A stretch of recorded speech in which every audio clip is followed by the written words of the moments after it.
Thanks for your support as a channel member, Dave Hill. Boys and girls, we've blown it. We've messed up. We are very, very, very unlikely to get automatic promotion. And we're in terrible form heading into what's likely to be the playoffs. It's not been a fun couple of hours playing through the in-betweeny bits between this episode and the last one. Perhaps you could cheer me up by smashing through 2,000 likes again, like you always do, because you're awesome. Please. I've not had a good day.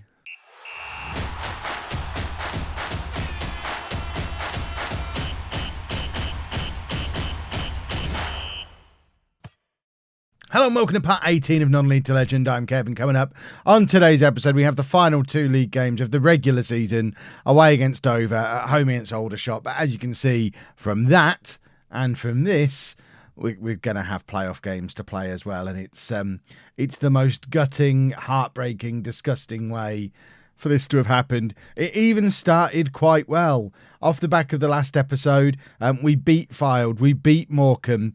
At one point against Kidderminster, we were 1-0 up while Chesterfield were losing, and we were actually clear at the top of the league again. And then it all just fell apart around us. 2 consecutive defeats. As you can see, Adam Marriott has been scoring a couple of goals off the bench, but still he didn't do the trick in the last couple of matches. He was back to what his usual form. As I started to throw more and more game time at him, he started to crumble under the pressure of it, presumably. And all in all, I mean, Chesterfield have been utterly relentless. If we just have a look at their form, they had that one slip up against Maidenhead that we got super excited about. But other than that, they haven't lost in the league this year. That's the one defeat they've had in the league this year. Absolutely, utterly relentless. And they're going to get promoted as a result of it, unless the really unlikely scenario where they lose both of their games and we win both of ours. Then we could pip them at the end of this episode, and that would probably be the greatest moment in Non-League to Legend history. What's likely to happen is we're likely to have the playoffs coming up tomorrow. But you know, don't give up until giving up is what you have to do. Write my own cliches at this point. As you can see, I've put Flat in goal because why not? I'm clutching at straws. Flat goes in goal. A back three of Smith, Odemayo and Bernard. Fleming and Clark as our wing-backs. Payne and Davis in midfield. McAneff behind Falemi and Kelman up front. I would go with Marriott, but he's still not match fit. And I don't know what I have to do to get this man match fit. I do know you have to play him in matches, but he's not... He goes and plays for the under-23s. Or I send him there. I don't know if he's actually playing. I haven't actually checked on that. But he's certainly available to play for the under-23s. And it's just not happening. Right, let's assertively say you've got to put in an improved performance today. The last couple of games have been awful. Chesterfield, I don't even know why we're checking. Chesterfield are away against Eastleigh. Eastleigh are down in 18th place. And we need them to sort us out. We need a big result from them, a big result from us. If we can go into the final day of the season knowing it's still possible, then I'll be very, very happy indeed, even if it doesn't come off. And I've got to keep reminding myself that we got promoted last year. We're newly into this division. We were supposed to be finishing mid-table. The fact that we're in the playoffs is huge. It's a massive overachievement. But goodness me, to have got so close and then to have automatic promotion, back-to-back-to-back promotion, just slip through my fingers. It's led to some sadness. And I almost went and looked at the available jobs. I'm still not desperate to leave King's Lynn. Obviously, if a job offer comes in, and I kind of expect one to come in over the summer. I expect this to be the final season, regardless of what happens, before we move on to the next club. I don't think I'm going to be applying for one, unless we're pathetic today, pathetic in the playoffs, and then have our budgets reduced or anything along those lines. If it looks like cliche time, if it looks like I've taken the club as far as I can, then I'll perhaps we'll go and apply for some stuff. However, if we go down swinging and give it everything and we don't quite get what we hoped for, then I'm not against another season here. I am very much enjoying my time here until the last episode or so. And we are 1-0 up through Clark, but as you can see, Chesterfield still drawing in their game. So if things end as they are now, as expected, Chesterfield get crowned as champions, which would be... It will be sad. It will be very, very sad. And we need to start looking ahead to who we're likely to play in the playoffs. Obviously, we're guaranteed that second place spot. We're so far ahead of everybody else. I think the way the playoffs work are that 4th place 7th and then 5th place 6th. And then the winner of 4th versus 7th will face us. So at the moment, it's looking like it could be Aldershot or Fylde. But realistically, it could be any of those 5 at any point in the playoffs because they're all so close together on points. There's only 4 points separating Notts County to Fylde, and then you've got Sutton and Wrexham still in with a shot as well. Yeovil still mathematically possible, but very unlikely. Fleming now on the left-hand side plays it back to Smith. Smith is one of 4 Kings Lynn players who's shortlisted for National League Player of the Year. There was Smith, Payne, Falemi. What a goal from Davis. And I think Parsons was the 4th. I might be making that up. I'd have to go back and double check. But I've been distracted by an absolutely stunning goal from Archie Davis. Let's have a look at this from the other side. This is the kind of spirit that I was looking for. It would have been lovely to have this in the last few matches. And to be fair, if you go through the defeats that we've had in the last 10 or 12 matches, if you actually go through them and look at the circumstances, in all of the games we've lost, we've had at least 1, sometimes 2 of our normal back 5 unavailable, usually through suspension. It's something that didn't affect us at all last year. We managed to keep our back 3 together all year long. We were always afraid it could go wrong, and it never did. This year, Bernard's been out with suspensions. Olomeo's been out with suspensions. Smith's been out with suspensions. The 2 wing-backs have been out with suspensions. And they're the games where we lose, where we've not got that back 3 together more than... I mean, we've got decent backups for the wing-backs, but it's really that back 3. We have no strength in depth there. We've got Macaulay and Fryatt still knocking around, who were obviously there last year, but neither of them are National League quality players. They were good. So they were solid players for us in the National League North last year, but not good enough to make this step up. And I think that's an area we definitely need to be strengthening. If we are still in this league next year, obviously we're going to need a huge summer if we get promoted. I'm actually a little bit afraid of what we'll have to do this summer if we get promoted. But if we are going to be in the National League again next year, which is looking increasingly likely, then we definitely need at least 1, maybe 2 more centre-backs, equivalent in quality to the 3 that we've already got who start regularly. We obviously need probably 2 strikers if we're losing Falemi. Kelman, I'm not likely to bring back on loan again because he's not really been good enough. Marriott's probably going to be moving on. And we probably need a couple of strikers, a couple of defenders. And that's probably it. Our midfield, I'm pretty happy with. An extra body in there might be handy, but budget is likely to mean that that's not realistic, especially if we're bringing extra players in to be backups in defence. So I think if we're working on a similar sort of budget to next year, loans are going to be hugely important again. And then centre-backs, strikers, those are 2 key positions. Kelman with the penalty makes it 3-1. And that's his 11th goal of the season now for Charlie Kelman. Still not enough to convince me to keep him around for next year, especially because probably 3 or 4 of those goals have been from the penalty spot. He's just not scoring enough from open play to justify his existence, really. I want to check in on what's going on with Chesterfield. In fact, I don't need to. I can see up there they've just gone 1-0 up in their game. So unless there's a huge comeback from Eastleigh, then Chesterfield are champions, and we just need to keep an eye on who we're likely to be playing in those playoffs.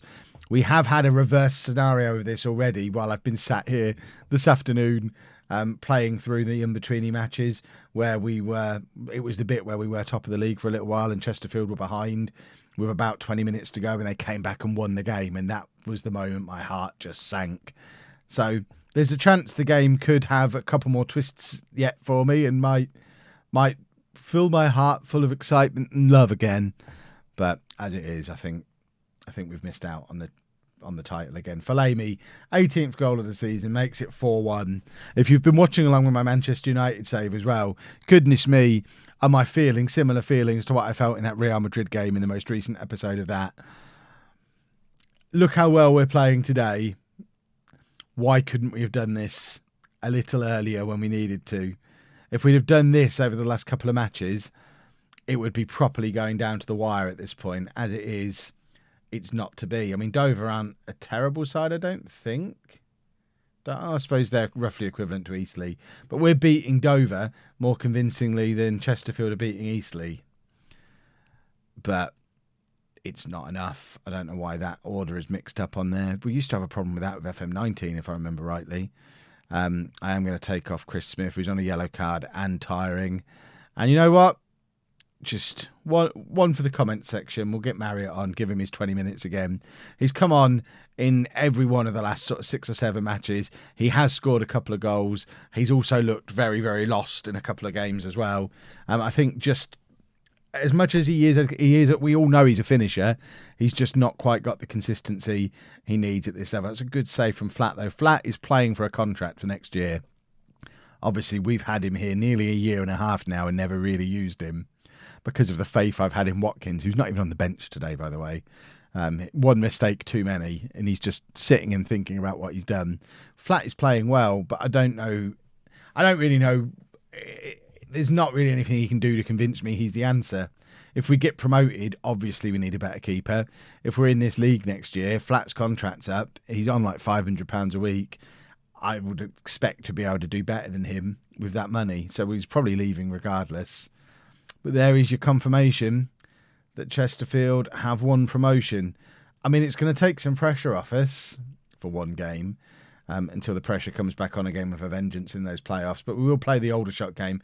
Aldershot, are they in the mix? Aldershot are in the mix. Aldershot could potentially be a team that we play in the first round of the playoffs, because if we beat them, they're going to fall down to there-ish. Maybe we won't. It could be the team we play in the final. Who knows? Let's go play Aldershot. Just the one change for the Aldershot game then, and of course it's in goal, because I'm flailing around in goal again thinking, right, if we've got playoffs, Harrison Mayle, look at his star rating. Look at him compared to those two. Why am I messing around with these two? Why am I planning for next season? Let's plan to get promoted. Let's play the best goalkeeper at the club. If he messes up, then we figure something out. Again, it means Watkins can go back up onto the bench. I've also got Danaher back on the bench because Marriott I've fallen out with him again. He's an enigma. He's a frustration. He scores goals when he feels like it and then just isn't there for so many games. And at least with Danaher, he doesn't score as many goals, but I feel like he's contributing more in the matches that he's part of. I think the actual answer to all of this isn't that I'm a crazy person. Both in goal and with this backup striker situation, the actual answer is none of the options I've got are actually good enough, which is why I'm constantly swapping around, desperately hoping that one of them just emerges as a star.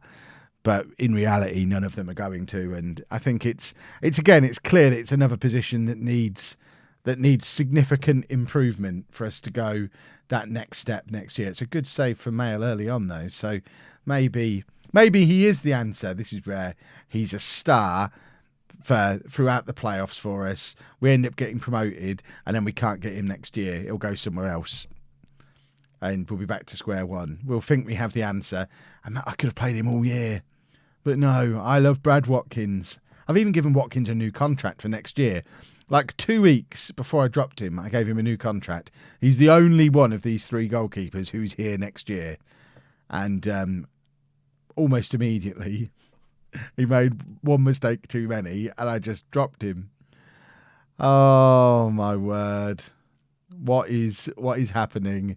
This is what happens when we're in poor form. When everything's going well, cool, calm, collected Kev looks like a real proper manager. If things start to go wrong, goodness me, can I get flaily? It was another very good save from Mayle there, though. So I am very much paying attention to what he's up to today. And that was another good save. He's doing himself some favours when it comes to who's going to start in that first playoff game, which presumably we're going to be reasonably well rested for, because I think the way they work at this level, and I'm sure you'll correct me down in the comments if I'm wrong, but I think there's 3 rounds of the playoffs at this level, and the first 2 rounds are 1 leg only. So I think the bit where I was saying 4th place, 7th, 5th place, 6th, I think the higher place team is the home team, the lower place team is the away team. I think it's a one-off match at the home team's ground, and then the winner of that goes through to be the away team in a semi-final one-off match at our ground, and then the winner goes through to a final at a neutral venue, which I feel like at this level is Wembley, but it might not be. There you go. Things haven't been... Oh, I've switched them off. Oh, that wasn't a good team talk, was it? Yikes. Right. James Clark's not having a good game. We haven't got Parsons on the bench today.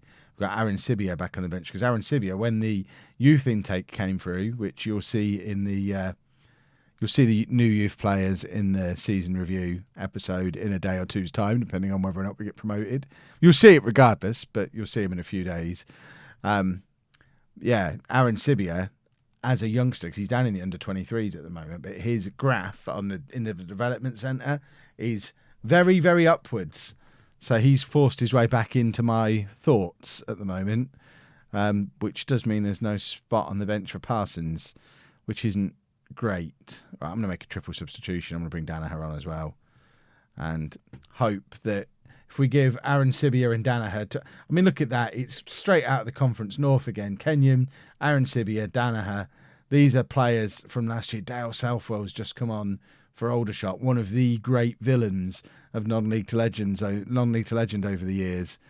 If you're wondering why I've not treated Adam Marriott very well this year, a lot of it is because of my mistrust of strikers who do well for me in the Conference North. And Dale Southwell is a huge part of that. It's another good save from Mail. I mean, to be fair, Aldershot have had 2 clear-cut chances, 1 half chance. They've hit the post.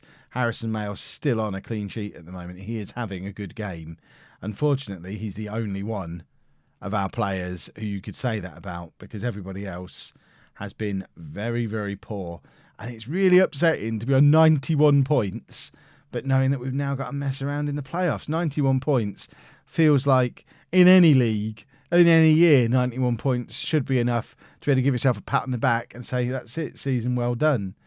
Not 91 points and then you go and see if your season ended up good based on a couple of random matches. Not random matches, but this is a team we could be playing and would be expected to be able to beat, and they've got one of the villains in the team and he's just scored.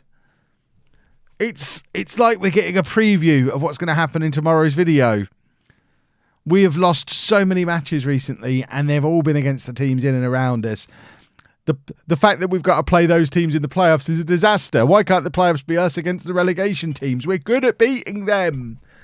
But we have been found out a little bit against the teams around us. At this point, I don't think we're getting promoted. I don't like to say it, and I don't like to be negative. But I do feel like at the end of tomorrow's episode, I'm going to be very disappointed. There you go. I'll shout at them, try and get their heads sorted. I need to get my head sorted as well. That has been a very, very poor run of games to end the season. And now we need to pick ourselves up and sort ourselves out in these playoffs, which will be tomorrow. If you've enjoyed that, please make sure you leave a nice big thumbs up on there for me. Subscribe to the channel for daily Football Manager videos. And thank you very much for watching.